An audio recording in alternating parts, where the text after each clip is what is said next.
जंग सोचने में तो सिर्फ एक लफ्ज है, लेकिन ये अपने अंदर तबाही, खौफ और शायद इंसानियत की सबसे बड़ी नाकामी की पूरी दास्तान समेटे हुए है। कभी सोचा है कि आखिर ऐसा क्यों होता है कि तारीख के हर दौर में इंसान एक दूसरे से लड़ने पर तुला नजर आता है? चलें आज इस तस्वुर को जरा गहराई से समझते हैं कि ये जंग शुरू ही क्यों होती है, इसकी कीमत क्या चुकानी पड़ती है और क्या क्या इसके अलावा कोई दूसरा रास्ता भी है। एक लम्हे के लिए रुककर सोचे। जब कोई कहता है जंग, तो फौरन जहन में क्या आता है? शायद बम धमाकों की गूंज, दूर से आती सायरन की चीखती आवाजें, या फिर वो बेबस चेहरे जो बस आसमान को देखते रह जाते हैं। ये सब जंग की भयानक हकीकत की सिर्फ एक हल्की सी झलक है। तो चलें सबसे पहले तो ये देखते हैं कि आखिर जंग है क्या चीज़, इसकी असल तारीफ क्या है। बिल्कुल आम जबान में कहें तो जंग का मतलब है जब दो या उससे ज्यादा ग्रोह, कौमें या मुल्क हथियार उठा लें और एक दूसरे से लड़ने लग जाएं। जैसे अगर दो मुल्कों के बीच बॉर्डर पर कोई झगड़ा हो और वो फौज इस्तेमाल करना शुरू कर दें, तो बस यही जंग है। ये आप कह सकते हैं ताकत दिखाने का सबसे खतरनाक और मुनज़्ज़म तरीका है।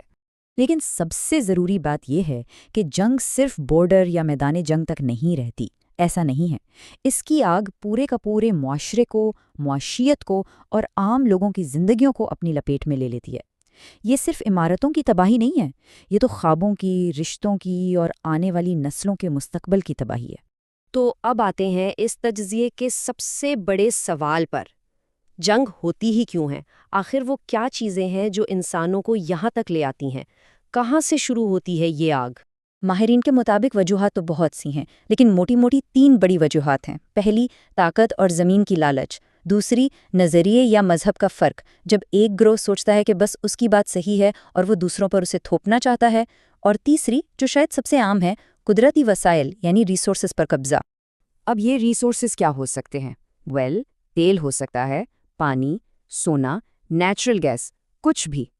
तारीख उठाकर देख लें, ऐसी मिसालों से भरी पड़ी है जहां इन चीज़ों के लिए खून की नदियां बहा दी गईं। याद है 1990 की दहाई की पहली गल्फ वॉर? उसकी एक बहुत बड़ी वजह तेल के ज़खायर पर कंट्रोल हासिल करना ही था। जंग की असल कीमत क्या है? इसका अंदाज़ा लगाने के लिए चले तारीख के कुछ सबसे खौफनाक सफ़ों को पलट कर देखते हैं। वो बाब जहां इंसान ने खुद अपने हाथों से सबसे बड़ी तबाहियां लिखीं। 20वीं सदी, इसे मॉडर्न हिस्ट्री की सबसे खूनी सदी कहते हैं, और इसकी वजह 2 आलमी जंगें। इन जंगों ने सिर्फ दुनिया का नक्शा नहीं बदला, बल्कि इंसानियत का रुख ही हमेशा के लिए मोड़ दिया।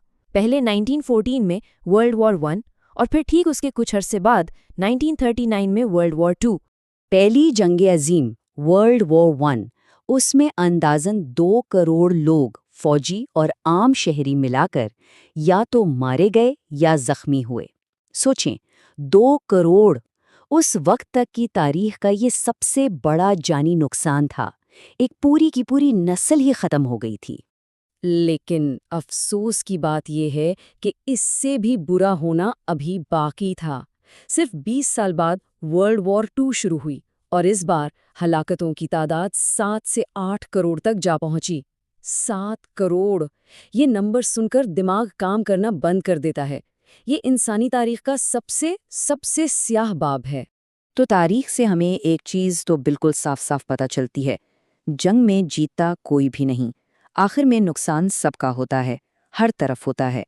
तो फिर सवाल वही है, अगर अंजाम हमेशा तबाही है, तो इंसान बार बार ये गलती क्यों दोहराता है? ये जो करोड़ों की गिनती हम कर रहे हैं, ये सिर्फ नंबर्स नहीं है, इनके पीछे हैं असली कहानियाँ, असली लोग। चलें एक नज़र डालते हैं तबाही के इस असली चेहरे पर जो जंग अपने पीछे छोड़ जाती है। तो जंग का असली चेहरा क्या है? ये वो टूटे हुए खानदान हैं जो फिर कभी जुड़ नहीं पाते। ये मलबे के नीचे दफन बचपन है। ये लाखों लोग हैं जिन्हें अपना घर-बार छोड़ना पड़ता है। ये वो मासूम बच्चे हैं जिन्होंने अपनी आंखों के सामने अपने माँ-बाप को खोया।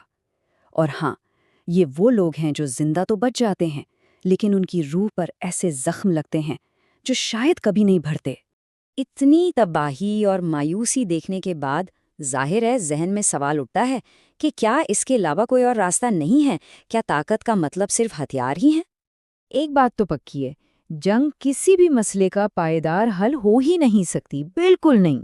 ये तो बस नफरत को, बदले की आग को और नए मसाइल को जन्म देती है, एक ऐसा सिलसिला जो कभी ख़त्म ही नहीं होता। तो फिर असली ताकत है क्या? देखें, असली ताकत टैंक्स और मिसाइलों के ढेर में नहीं है। असली ताकत तो अमन कायम करने में है, एक दूसरे से अलग सोचने के बावजूद साथ रहने में है, और कम से कम एक दूसरे की बात समझने की कोशिश करने में है। तो आखिर में ये एक सवाल है जो हम सबके लिए है। अगर हम ये मान लेते हैं कि जंग का दूसरा नाम सिर्फ तबाही है, तो फिर अमन का रास्ता कौन सा है? और उस रास्ते पर चलने के लिए हम सब एक फर्द के तौर पर और एक कौम के तौर पर पहला कदम कैसे उठा सकते हैं? इस पर सोचना बहुत ज़रूरी है।